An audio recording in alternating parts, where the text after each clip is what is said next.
Professor Prusov, we were waiting for him, he's on his way. For those of you who know ISA, Professor Prusov, William Prusov, was the sort of driving force behind the creation of ISA. He's a professor emeritus of pharmacology, and he is a senior research scientist in the School of Medicine at Yale to this day.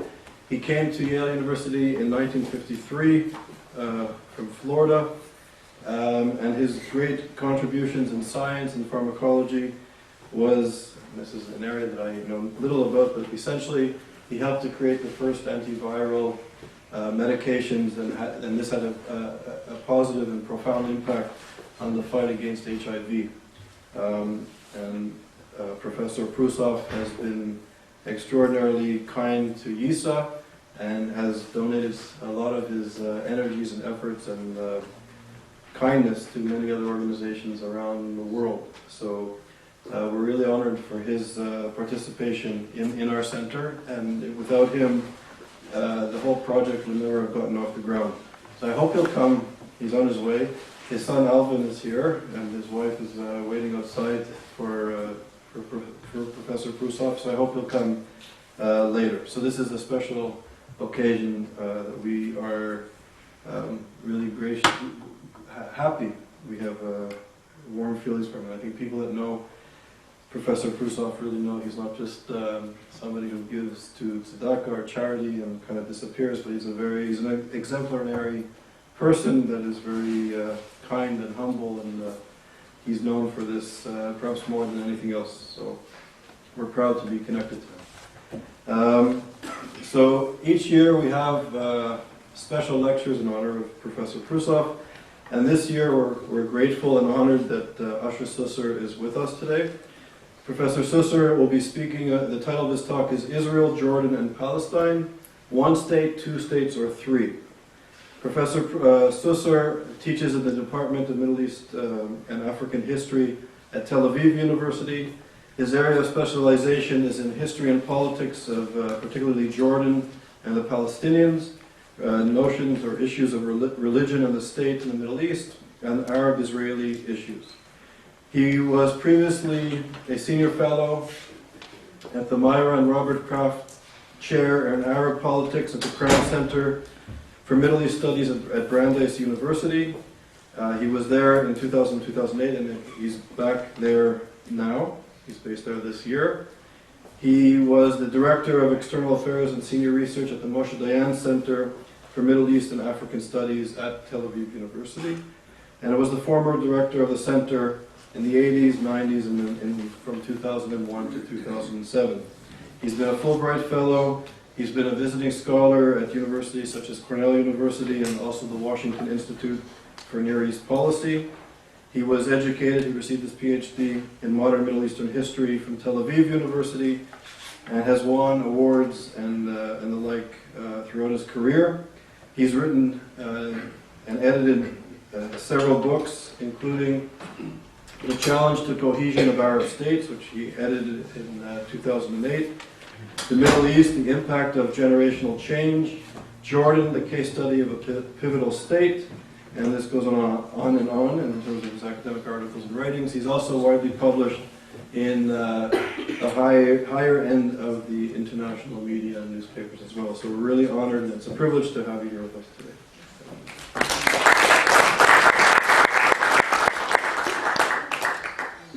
Well, thank you very much, Charles, for your kind introduction. It's a pleasure and a privilege to be here in this august institution. And I'm very pleased to be associated with Professor Prusov and to be able to honor him. I'm very honored to be the person honoring him. I think that is a privilege for me. The topic, Israel, Jordan, and Palestine, one state, two states, or three, is the subject of a project which has turned into a book that I've just completed at the Crown Center at Brandeis. And I was really provoked into writing this because of the emergence in recent years of what is called the one-state solution. That is, the idea that instead of Israel and the Palestinians settling their issues between them in two states, that is very difficult to achieve, so let there be one state. Which I think is an odd proposal, to put it mildly. Because the differences between the Palestinians and the Israelis are so great that they cannot solve their problems in two states, they should live together in one state. And that will make life for both of them so much better. It's amazing. One of the arguments for the one-state solution is that the Israelis have settled the West Bank so heavily that there's no way of getting them out of the West Bank. So a two-state solution is not possible. And then again, so there should be a one-state solution. So because the Israelis cannot be convinced to give up 20% of historical Palestine, they should be convinced to give up 100%. And because the Israelis cannot be convinced to give up the West Bank, they should give up their entire state. Because let's face it, the one-state so-called solution is a euphemism for the undoing of Israel as we know it. That's what it is. And the Israelis are not likely to cooperate with this idea, and I will come back to discuss the notion from the point of view of the Palestinians. Not all Palestinians think this is a great idea either. And it's very interesting to see which Palestinians support it and which don't. And I will come to that a little later. The other issue I want to speak about, if you ask Israel, Jordan, Palestine, one state, two states, or three, I'm not talking about the West Bank and Gaza as two separate states. That's not my three. My three is Israel, Jordan, and Palestine as three states. Is Jordan in this or out of it? To what extent can Jordan be a part of this? To what extent do the Jordanians really want to be part of this? And here there are very different ideas about what Israelis think about this and what Jordanians think about it. And quite honestly, I think it's a good idea to ask the Jordanians what they think about it. And not what the Israelis think the Jordanians should think. The Israelis have fantastic ideas about what it is the Jordanians should think, but the Jordanians don't think so. And I was told a story by the former Deputy Prime Minister of Jordan, who happened to be also the first Jordanian ambassador to Israel, Marwan Moasher, who told me of a meeting he once had with Bibi Netanyahu when he was ambassador to Israel. And he explained to Bibi Netanyahu that Jordan did not want to retake the West Bank. So Bibi explained to Moasher that Moasher doesn't really understand the Jordanian interest. And Moasher was flabbergasted by this. You know, the audacity of it. How does Netanyahu explain to the ambassador of Jordan in Israel what the Jordanian interest is in the West Bank? Surely the Jordanian ambassador knows that probably better than Netanyahu. We, the Israelis, sometimes have a certain measure of arrogance which goes beyond the acceptable.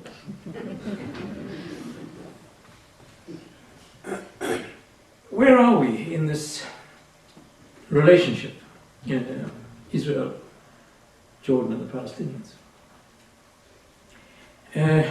I'd like to take this from a kind of a broad sweep from Oslo to the present, not detailing the historical evolution, but to explain what I think the major developments have been in terms of how the parties, Israel and the Palestinians, understand the process.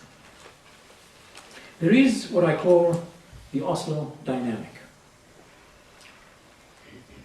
The Oslo Dynamic was the creation, for the first time ever, of an autonomous political entity for the Palestinians in what was British Mandatory Palestine. the Palestinian Authority in the West Bank and Gaza. The Palestinian Authority gave birth to some brand new institutions.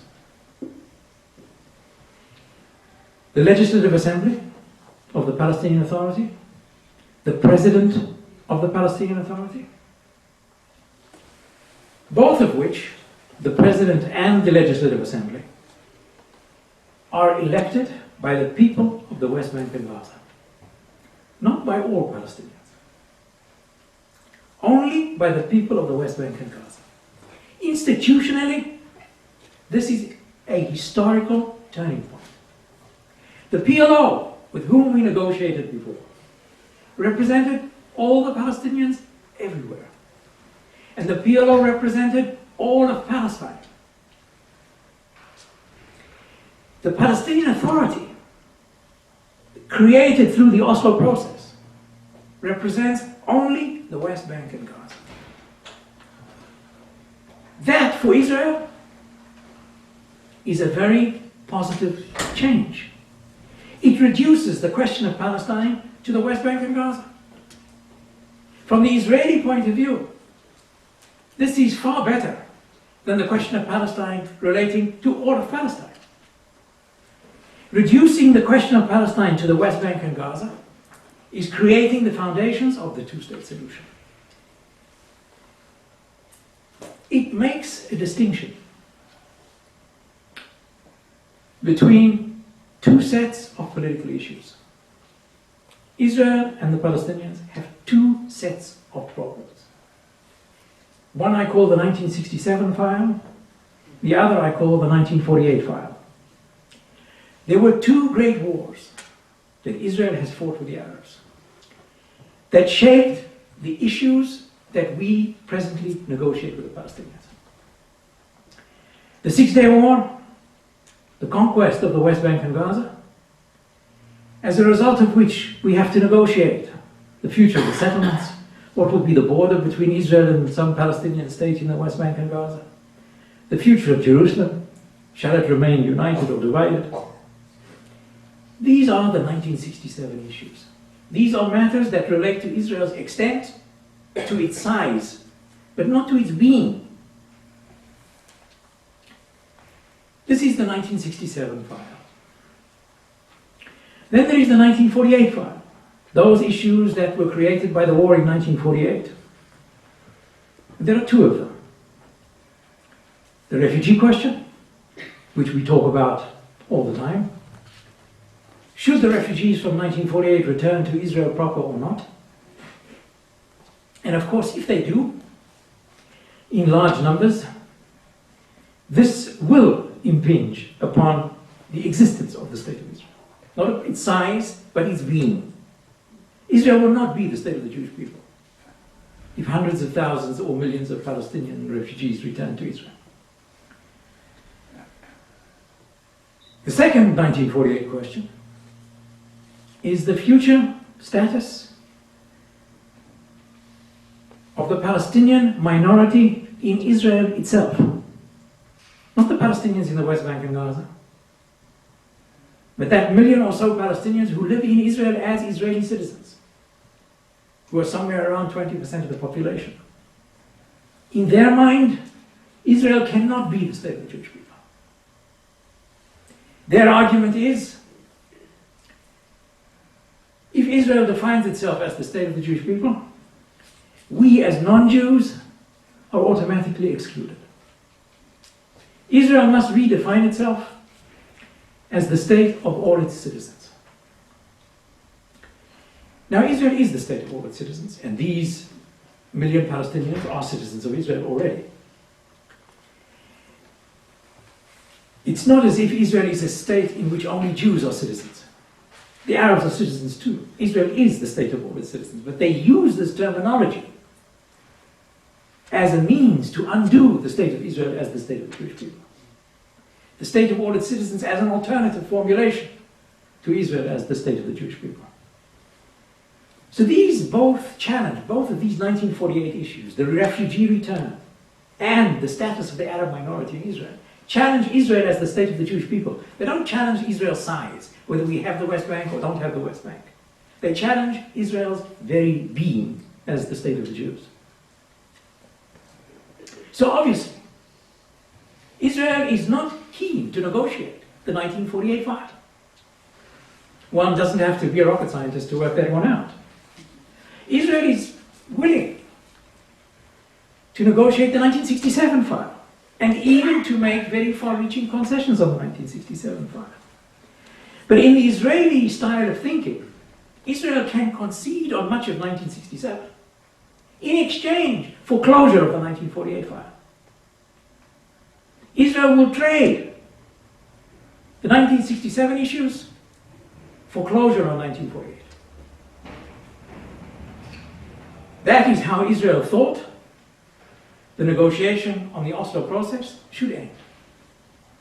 And it was that kind of thinking that Israel went to Camp David in the summer of 2000 to end the conflict on the basis of this trade-off: 67 for 48. The Palestinians can have pretty much the West Bank. Jerusalem can be divided according to an ethnic division, which means Jewish residential areas remain Israel, no matter if they're on the east side or the west side, and Arab residential areas become part of the state of Palestine. Basically, Ehud Barak and Arafat, under the auspices of Bill Clinton in 2000, agreed in principle on this. What they did not agree upon, and what remained in abeyance and not agreed until today, is the future of what they call the Holy Basin, Temple Mount and its immediate environs. Just a few square kilometers, but obviously a very sensitive issue for both sides. And Israel will not agree, or has not agreed, to Palestinian sovereignty on Temple Mount, and the Palestinians won't agree to anything less. So Israel wanted end of conflict on the basis of this trade-off of 67 for 48, to which the Palestinians refused. What the Palestinians said: there is no way in which we can trade 67 for 48. 48 is the very backbone of our collective identity. Our defeat in 1948, what the Palestinians call the Nakba, the disaster, is the core of our collective identity. To expect us to trade off the refugee question for the 67 issues is unrealistic. To which the Israelis responded: if you think that Israel will trade 1967 for a reopening of the 1948 file, your expectations are unrealistic. Israel will not withdraw from the West Bank and Gaza and half of Jerusalem, only to have the existence of the state questioned further through the refugee question. So what has happened really in the last 10 years or so is that on the 1967 file, the differences between the Israelis and the Palestinians have narrowed very significantly. If you take Barak and the negotiations he had with Arafat, followed later by the negotiations by Ehud Olmert and Mahmoud Abbas in 2008, these Israeli prime ministers and these Palestinian leaders came to a wide range of agreements on the 67 questions. The differences on territory are minor, a few percentage points here or there. Much of the principles of how Jerusalem ought to be sorted out were also agreed. And very often you will hear people saying, we all know what the end result of the negotiation is. All they have to do is sign. But then one should ask oneself, if we all know exactly what the end result is, and the difference is only this big, as Yossi Beilin used to say, then why don't they sign? They don't sign because on the 1948 questions, not only have the differences not narrowed, they have widened. And in the last 10 years, the Palestinian position on the refugees has become harder and harder. And Israel's position rejecting refugee return has become tougher and tougher. Precisely because the expectations of the Israelis and the Palestinians were completely unmet. The Israelis thought they would trade 67 for 48. The Palestinians never had the slightest intention of doing so. And the Israelis were rather stunned to find out that giving up the West Bank and Gaza and half of Jerusalem was not going to end the conflict. It was only going to reopen some endless discussion about how many refugees Israel must take back.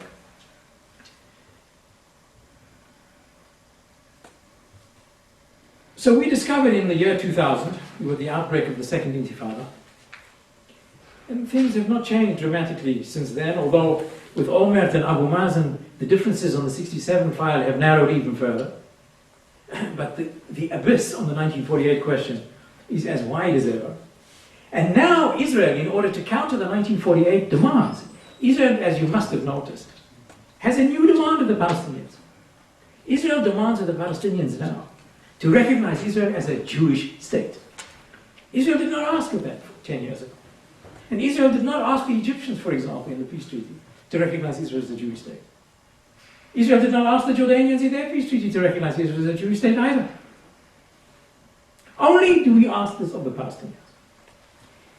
And Israel asks this of the Palestinians in order to close the 1948 file.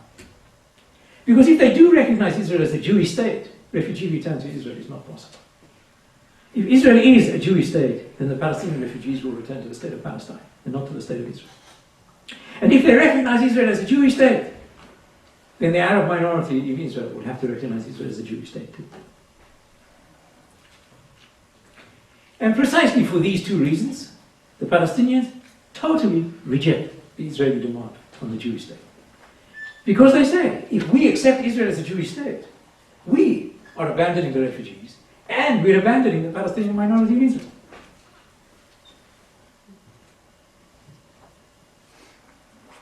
So the conclusion that we must come to in Israel is that both grand Zionist designs, that of the political left that promised us peace in our time, we will give the Palestinians land and in exchange for that we will get peace, is not so. And the grand design of the right, that we can have greater Eretz Israel, is pie in the sky also. Neither the right nor the left in Israeli politics have given us the grand answer to this Palestinian conundrum. It's clear that we cannot arrive at an end of conflict agreement with the Palestinians for the reasons I mentioned. Greater Eretz Israel is pie in the sky for very obvious reasons also. There are just not enough of us. And if we want greater Eretz Israel, we can have it and become a minority in our own country in a short space of time. And if it is the state of the Jews that we wish to be, you cannot do that in greater Eretz Israel. You can have, as I say, greater Eretz Israel, but with time it will become an Arab state in which the Jews will be the minority. The Zionist enterprise was based on a variety of different assumptions, two of which, at least, proved to be mistaken. The one was that in 1917, given the Balfour Declaration, Palestine under British occupation, the Turks having been defeated, the support of the British for the Balfour Declaration, the Zionists believed that Jews in huge numbers, leaving Eastern Europe, would emigrate to Palestine. And within a short space of time, 10 to 15 years, the Jews would be the majority in Palestine. At the time, there were only 600,000 Arabs in Palestine. The Zionists believed that something like 70 to 80,000 Jews would come to Palestine every year. And you do the math, in 10 years the Jews are the majority. But the Jews came to America, as you know, and not to Palestine. And therefore there were no Jews in Palestine. In 1930, the Jewish population was just over 100,000. The Arab population was then more than 600,000. What changed the equation radically was the 1930s. The events in Europe, the rise of Hitler, the anti-Semitic outbreak in Poland, and the emigration of hundreds of thousands of Jews to Palestine during the 1930s, at the end of which, in 1939, the Jews were 500,000 in Palestine, and that's already significant. That's the state in the making. It's that 500,000 who made Israel. The other assumption, however, was that Zionism was a progressive movement, modern, Western, and would bring great benefit to the Arabs of Palestine. And that though the Arabs of Palestine opposed the Zionists at first, they would eventually accept the Zionists. They would eventually embrace the Zionist enterprise, because it would do so much good to the Palestinians. Well, that proved to be wrong too. And in 1936, with the outbreak of the Arab Rebellion, Ben-Gurion came to the brilliant recognition of the following reality.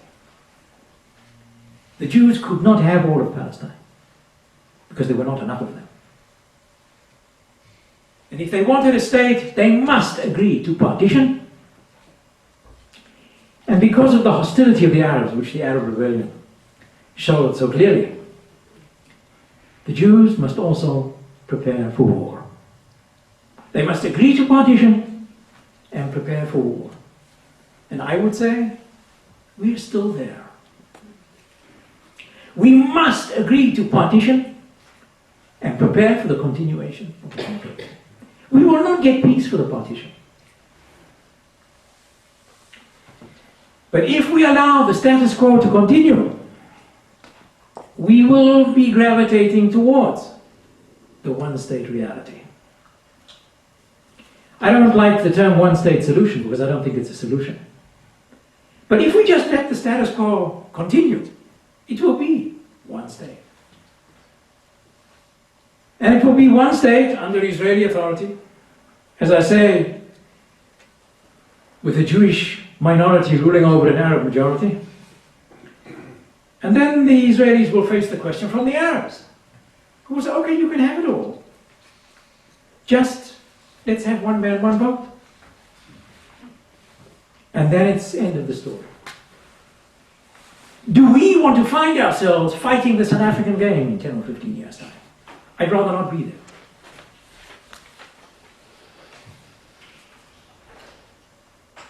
Now, as I mentioned earlier, looking at the one-state, two-state conundrum, what do the Palestinians think of this? There are three major Palestinian constituencies.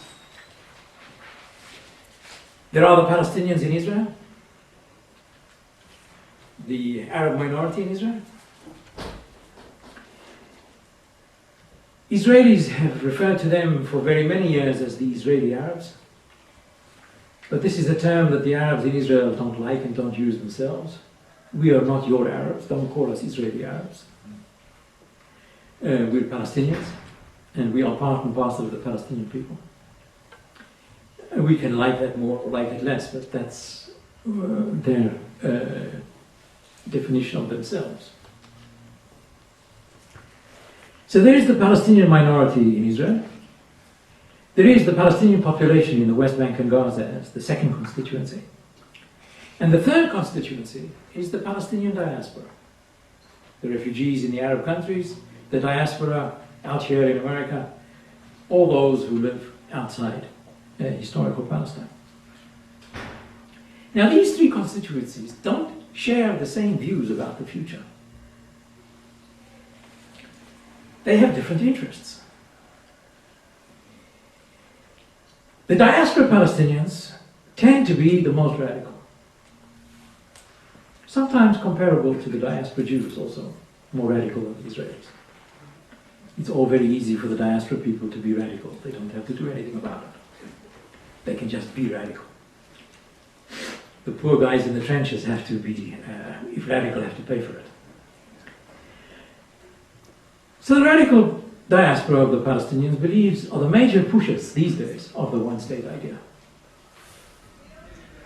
And you hear that all over the campuses in America.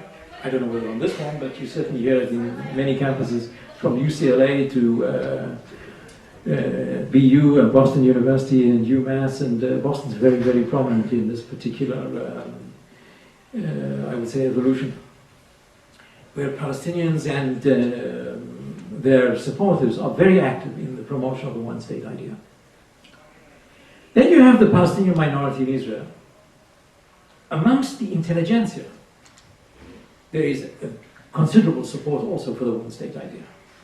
Because they, like the diaspora Palestinians, say, if you have two states, one in the West Bank and Gaza and Israel, it makes no difference to us.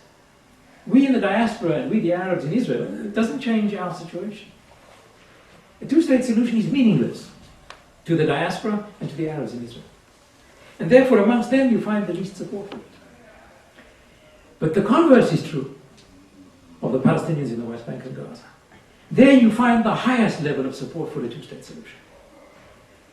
Although there it is eroding too. But there is no great enthusiasm there for a one-state solution. The reason being that they know as well as the Israelis know that a one-state solution will not be paradise in wonderland, but hell on earth. And it's all very well for the people in the University of Michigan to preach for a one-state solution, but the people out there, as I say, in the trenches, neither the Israelis nor the Palestinians think that this is a great idea. The bloodletting will be theirs, and the people in Michigan will maybe wring their hands in anguish, but the people who will pay for it are out there. So you see on the Palestinian side recently a really, I would say from my point of view, an exciting initiative. Last summer, August 2009, the present Prime Minister of the Palestinian Authority, Salam Fayyad, issued his initiative for the creation of the institutions of a Palestinian state within the next 2 years. That is, from August 09, that is in the summer of 2011, the Palestinians will declare that they have established the institutions of their state, and they will want the international community to recognize it. And this is a way of saying, whether the Israelis want to negotiate with us or not, we are going ahead with creating this two-state reality. And the Israeli response to that has been surprisingly mild, considering the fact that you have a right-wing government in Israel. The government has said that this is a unilateral act, and the Israelis would prefer this to be negotiated, and the Palestinians shouldn't be taking unilateral action. But on the quiet, the present Israeli government is actually helping the Fayyad initiative. First of all, it's not preventing it. It's not doing anything to constrain, to contain it. It could. Israel, if it wished to, could quash this overnight. Moreover, as the Palestinian security forces take more and more control of the West Bank cities, so the Israelis are withdrawing.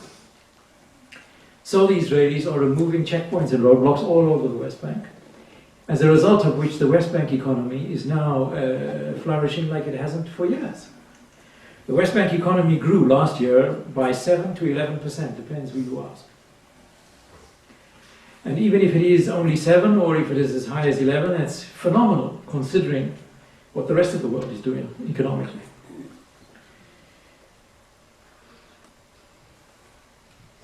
The possible outcome of this, if it is allowed to continue,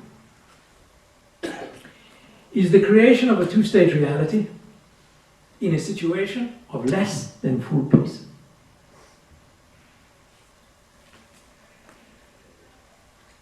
This will not lead to a resolution of the Jerusalem question, to its finality. And it will not lead to a resolution of the refugee question over which we have no basis for an agreement.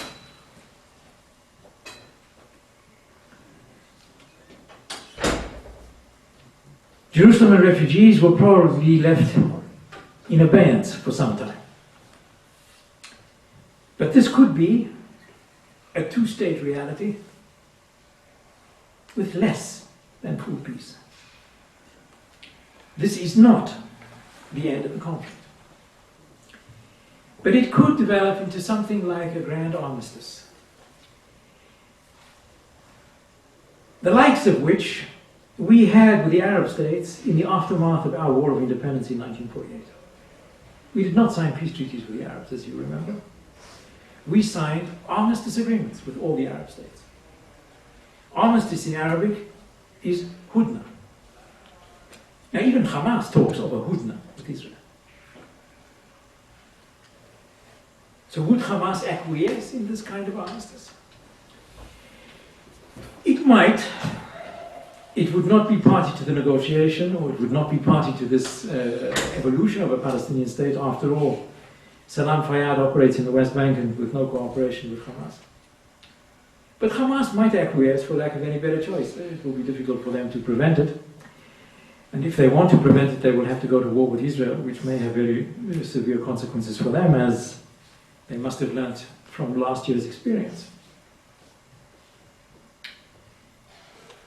And since it isn't end of conflict, maybe Hamas would acquiesce.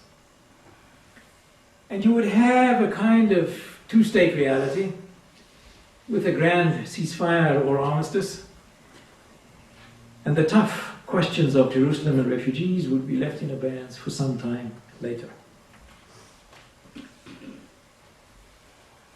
This is not based on land for peace. Israel would essentially be conceding territory without getting real peace. And many people would say, could Israel possibly do that?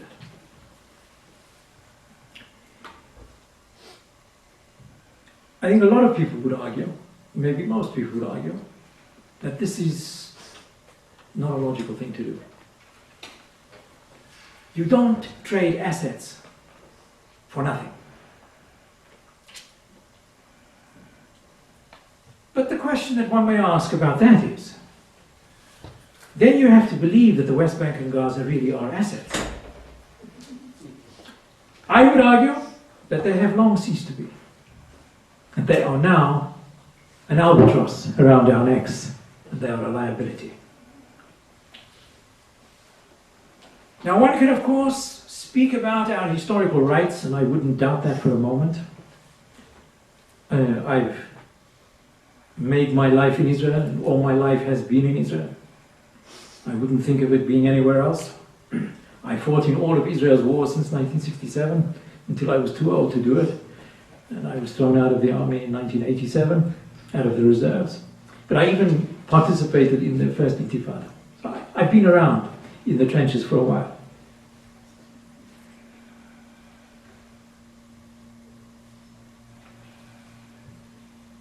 But we have to ask ourselves what our purpose is. Is our purpose to be the state of the Jewish people? Or is our purpose to redeem biblical Eretz Israel? You have to choose. You can't have them both. You can redeem biblical Eretz Israel and become a minority in an Arab state, or you can be the state of the Jewish people and not redeem biblical Eretz Israel. Take your pick. My pick is clear. I believe that the Zionist enterprise was established first and foremost, and still is, the act of self-determination of the Jews, and it is the preservation of Israel as the state of the Jewish people. And to do so, we need a two-state reality. We need a two-state reality. Not doing the Palestinians any favors. We need it for ourselves. We need Palestine against which to define Israel.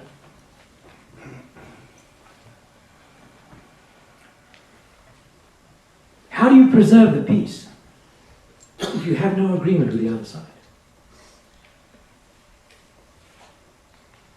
It is preserved not by an agreement, but through deterrence. Look at the example of Lebanon and look at the example of Gaza. We fought a war against Hezbollah in 2006, and not a very successful war, as we all remember. But it had better results for Israel, and people recognize that. Hezbollah has not fired one rocket into Israel for 4 years. And there is no agreement between us. And it's not because there are Spanish troops in southern Lebanon, I assure you. It is deterrence, which will last for a certain amount of time. And eventually deterrence wears thin. And we'll probably have another bout with Hezbollah, which will require us to establish our deterrence for another period. But if the alternative is to occupy southern Lebanon for the rest of the time, obviously Israel prefers not to. Israel withdrew from Gaza unilaterally in 2005, and many people said it was a mistake. We reoccupied Gaza in 2009 and withdrew unilaterally again. If it was such a big mistake, we could have stayed there. But we decided to withdraw unilaterally again with no agreement. Having dealt Hamas a very serious blow in January 2009, more or less, they are keeping the peace now for about a year. Slightly more. Not perfect. There are still occasional rockets and mortars that fly out of Gaza. Usually, however, not by Hamas, but by other more radical people than Hamas. Groups of Al-Qaeda and Islamic Jihad and company, which Hamas is trying to actually restrain. But the people in southern Israel now have a life. People are buying houses in Sderot. The real estate market in Sderot is going through the roof. Much better than here, I assure you. So we must have done something right. And I would strongly suggest, if it were for me to suggest to the Obama administration, to help this two-state reality to emerge, rather than trying to resolve all problems for all time in no time, because they will fail again. And when the US fails for the umpteenth time, we will be thrown back into the battlefield. Turning to the US, or the US assuming the role of the ultimate umpire, it's like talking to God. And then he fails you. So what do the locals do, having spoken to God? In their desperation, they end up back in the battlefield. That's exactly what happened to us in 2000, after Bill Clinton played God. And we don't need Obama to do this again. Make a distinction between what is doable and what is presently undoable. And aim to achieve the doable and leave the undoable for later. Time is ticking by. So I will just very briefly make one comment on Jordan and its role, and we'll conclude with that so that we can have some discussion. And I'm sure I've said a few things that have aggravated at least some people.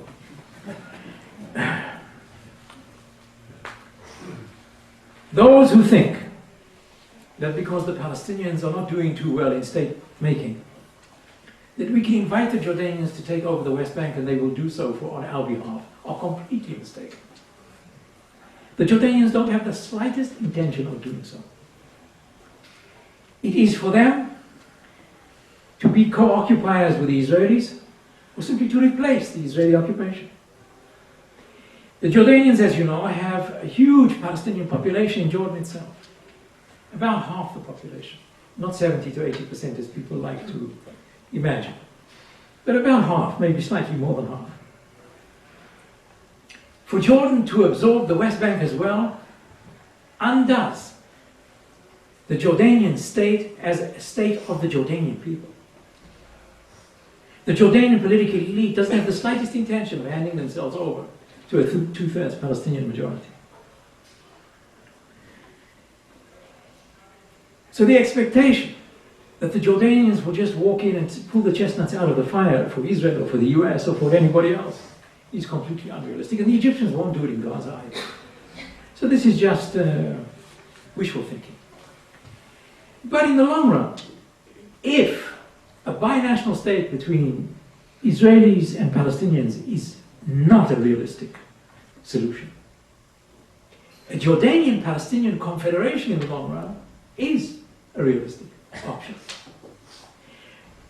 The Jordanians and the Palestinians speak of the possibility of confederation as two sister peoples after the creation of a Palestinian state, but only after the creation of a Palestinian state. Not that the Jordanians will come and substitute for the Palestinians and take over the West Bank instead of a Palestinian state. That the Jordanians will not do. But a confederation at some time in the future is more realistic, and this may very well flow from the geopolitical reality that would result from an Israeli withdrawal from much of the West Bank. The West Bank is landlocked territory, landlocked between Israel and Jordan. If Israel disengages from the West Bank has nowhere to go except to Jordan. Jordan is the only other outlet. And the more Israel disengages from the West Bank, the more the West Bank will become dependent on Jordan and on the Arab hinterland further in, Iraq and the Persian Gulf, etc. So that does make sense, and when I speak about one state, two states, or three, there is a Jordanian people who deserve a state of their own. There is a Palestinian people who equally deserve a state of their own. And there are the Israeli people who equally deserve a state of their own. Neither one of these three would like to be devoured by any one of the others. Israel does not want to become Palestine. Palestine does not want to become Israel. And the Jordanians don't want to become Palestine or Israel either. So it is three states. One for Israel, one for Palestine, and one for Jordan. And maybe, in the long run, a Jordanian-Palestinian confederation of sorts. So thank you.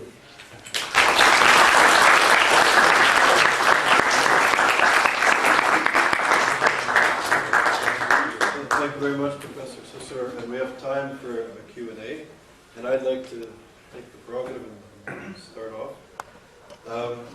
So thank you very much for an overview of the situation. And I don't know, on a personal note, I think the project that you're speaking of is one that would be, I think, a solution that many people would ascribe to. It's one that I certainly ascribe to now, and I was engaged in before the Second Intifada. But in your presentation, for me, correct me if I'm wrong, it's your area of expertise, to me the elephant in the room is Iran. And you didn't mention Iran, and I was wondering why. The Second Intifada, as you know, is very different than the First Intifada in terms of the ideology that's driving it. And the influence of Iran has changed certainly since the Second Intifada. In the last several years, the United States defeated two of Iran's greatest enemies, Afghanistan and Iraq. Iran has been emboldened. It now is one of its proxies, as you know, is Hamas that controls Gaza. Lebanon is under another proxy of Iran. Turkey seems to be turning away from the West and perhaps gazing towards the Shiite crescent. There's divisions between Shiites and Sunnis in the Arab world. Perhaps some Sunni countries are actually turning to Israel for help or guidance or support at some level. So this is there's a transformation of the Middle East and a transformation, I would suspect, of Palestinian politics and the possibility of a two-state solution. How does this fit into the equation? We have the rise of genocidal anti-Semitism. We have a rise of a social movement that wants to do away with nation states and the influence of the West and the Crusaders and the like. And it's one that is really threatening stability. And is it possible to find a solution in these circumstances if, for example, the present economic development in the West Bank is successful and the Israelis withdraw? Can Fatah maintain power? If the Israelis withdraw, will Hamas take power easily? Some people suggest it's very possible. And people like Brzezinski that have put their stamp on the Obama administration, in my opinion, you know more than I, but this is my opinion, that we have to somehow solve the Israeli-Palestinian conflict first before we can deal with the Iranian Iranian aspirations, including the annihilation of the Jewish people in the region. I find that very difficult, and I find that actually a form of anti-Semitism. Anti-Semitism, in the various stages of its inceptions, as we study in our center, anti-Semitism has one common denominator, that when the world saw religion as the focal point of perceiving reality, people thought if the Jews would only change, the world would be saved. When people saw nation, race, and ethnicity, and the Jews were the wrong race and poisoning the white race, if the Jews were eliminated, the world would be saved. And I think today some actually believe that if the Israelis stop being so stubborn and find the solution and sign, that we're so close to signing our agreement, that if only the settlements will be frozen and there'll be a peaceful resolution to the Israeli-Palestinian conflict, jihadism and the threat to the West will disappear, and the world will be saved once again. This, from our reading, I think, or some of the people study anti-Semitism, is very problematic and dangerous. So how do you take into account this very serious dynamic to this whole issue? And I think it would be in the interest of the Iranians to squash any possible secular development in the West Bank and a peaceful solution to this conflict. Well, first of all, I don't disagree with your portrayal of what is happening in the region. I've written a lot about it, and I wouldn't disagree. I wrote an article I think it was in 2003, which I called The Decline of Iran. And that article essentially outlined the rise of Iran and Turkey as the new regional superpowers. I mean, so I've been part of this thesis for a long time. And I don't disagree at all. The question is, what does that have to do with the future of the West Bank? Now let's say we hang on to the West Bank. What of everything you've just said will change? Let's say we hang on to the West Bank. Will the Iranians be less interested? Will Hezbollah and Hamas disappear? Will Brzezinski go home? None of this will happen. Nothing will change. It will all be just the same. But we will also become an Arab state in the process.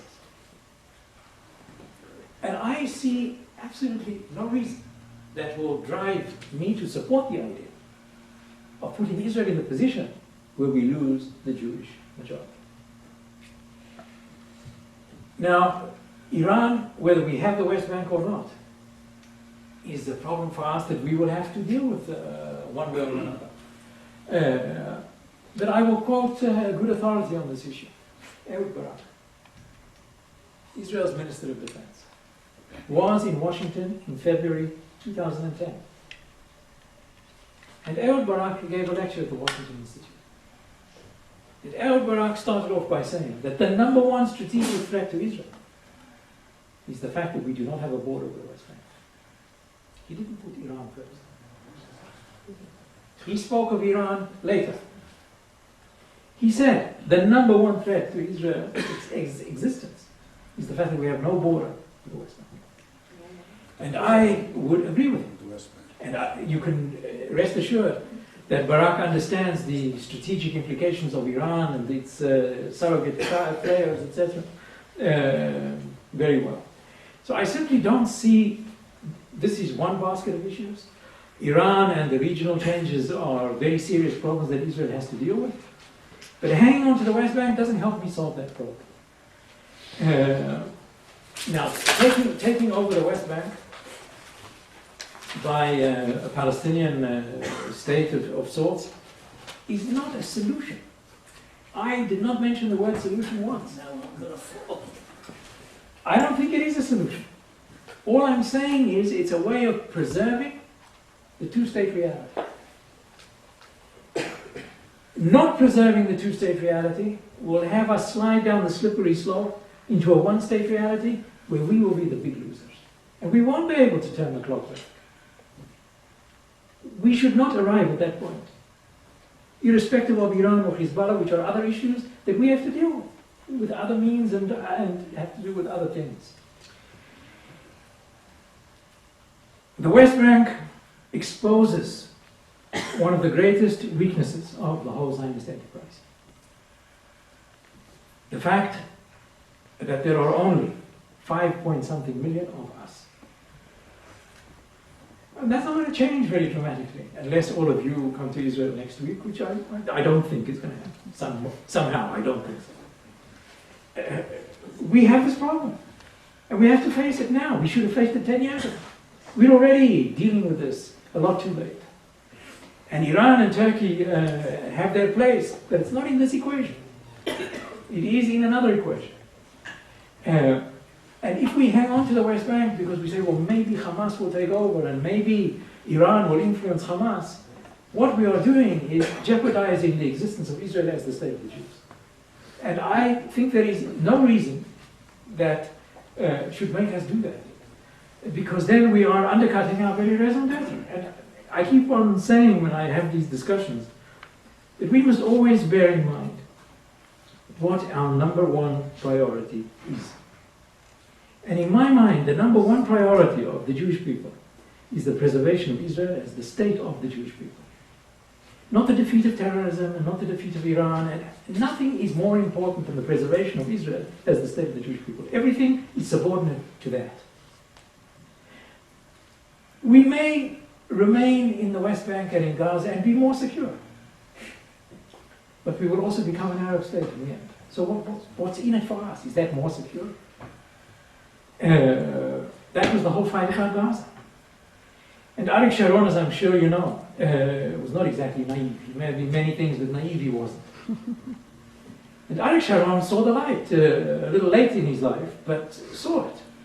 And completely changed his idea when it's actually the demographers who got to it.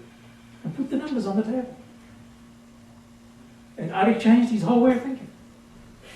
And I think the change he went through was very timely, and I'm only sorry that a man of his gravitas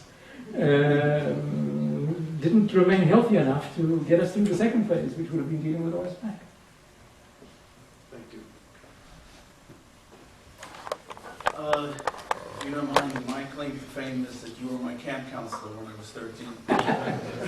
Unbelievable. That was in Israel in 1963 or 64? 63, yeah. I'm Harold Wood. You know who I am. Yes. If you don't mind...